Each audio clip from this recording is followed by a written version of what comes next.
नमस्कार, मेरा नाम बीना है और आप द इंडिया टॉप देखना शुरू कर चुके हैं। कांग्रेस एमएलसी प्रेमचंद मिश्र ने एक बार फिर नीतीश कुमार को घेरने का काम किया है। आपको बता दें कि उन्होंने महिलाओं के मुद्दे पर सीएम नीतीश कुमार को घेरा है। इसके साथ ही मुजफ्फरपुर में मोतियाबिंद का जो सर्जरी हुआ है उसको लेकर उन्होंने कई सवाल उठाए और कहा है कि अब तक इस पर कोई कार्रवाई क्यों नहीं की गई है, डॉक्टर को गिरफ्तार क्यों नहीं किया गया है। सुनिए उन्होंने क्या कुछ कहा है। अलग से यात्रा करके महिलाओं को समझाने की आवश्यकता क्यों आनी पड़ी?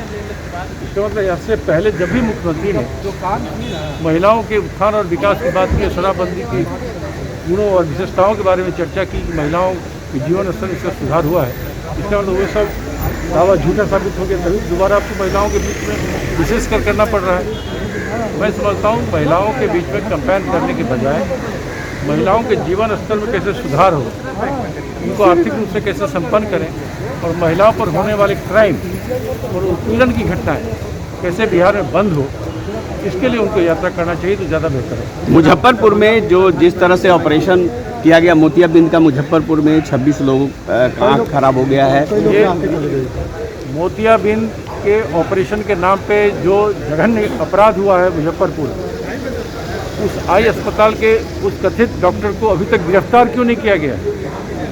65 लोगों की आंखों का मोतियाबिंद का ऑपरेशन एक दिन में किया जाना अपने आप में मामले को हल्कापन करके रूप में दिखाता है। और उसके बाद आनंद फानन उन सभी मरीजों को, कुछ को पटना भेजा, कुछ को मुजफ्फरपुर में अन्य अस्पतालों में भेजा गया और उसमें से कई लोगों की आंखें चली गई, निकालनी पड़ी। यह एक अपराध हुआ है उन ग्रामीणों पर, उन पिछड़े वर्ग के लोगों पर, गरीबों पर, जो मोतियाबिंद के ऑपरेशन के लिए डॉक्टर के पास गए थे। डॉक्टर साहू जिन्होंने इस ऑपरेशन को अंजाम दिया है, उनके खिलाफ अभी तक कोई कार्रवाई न किया जाना, उनकी गिरफ्तारी नहीं होना कई प्रकार के सवालों को खड़ा करता है। मैंने कल ही सदन में इस बात को लेकर शून्यकाल में उठाना चाहा था, स्वीकृत भी हुआ, लेकिन समय भाव के चलते उस पर चर्चा नहीं हो पाई। इस पर कल मैं अलग से कार्य स्थगन प्रस्ताव ला रहा हूँ। उस 65 में से 26 लोगों की आँख की रोशनी चली गई है। यह जघन्य अपराध हुआ है। इसके दोषी जो भी हों उन सब के विरुद्ध कठोर कार्रवाई होनी चाहिए।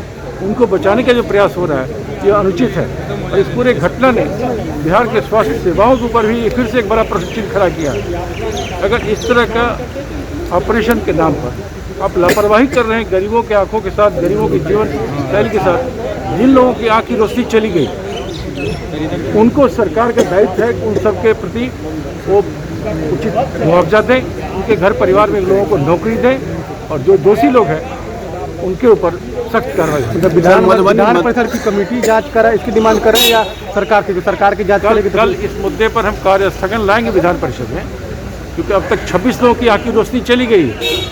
ये अपने आप में बड़ी घटना है और सरकार की तरफ से ऐसा लगता है कि इस मामले को ढकने का फिर से काम हो रहा है। जांच टीमें गई है, पता नहीं किससे मिले नहीं मिले।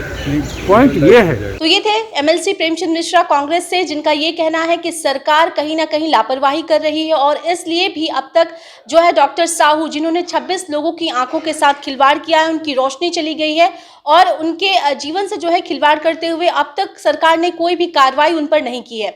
ऐसे में उन्होंने महिलाओं का मुद्दा उठाया और कहा है कि महिलाओं की संख्या के बढ़ने से इस पर बिहार की राजनीति में लगातार वाहवाही लूटी जा रही है कि किस तरह सरकार जो है, नीतीश सरकार, वो ये कह रही है कि महिलाओं को लेकर बहुत कुछ काम हुआ है। हालांकि इस पर ध्यान देने के बजाय हमें इस बात पर ध्यान देने की जरूरत है कि किस तरह महिलाओं के साथ हो रहे क्राइम रेट को कम किया जाए और आर्थिक रूप से महिलाओं को मजबूत किया जाए। आपको क्या लगता है? आप भी अपने सुझाव हमें कमेंट के जरिए दे सकते हैं। इसके साथ ही अगर अब तक आपने हमारे YouTube चैनल को सब्सक्राइब नहीं किया है तो इसे सब्सक्राइब कर लें और ऐसे अन्य तमाम खबरों के लिए बने रहें द इंडिया टॉप के साथ। धन्यवाद।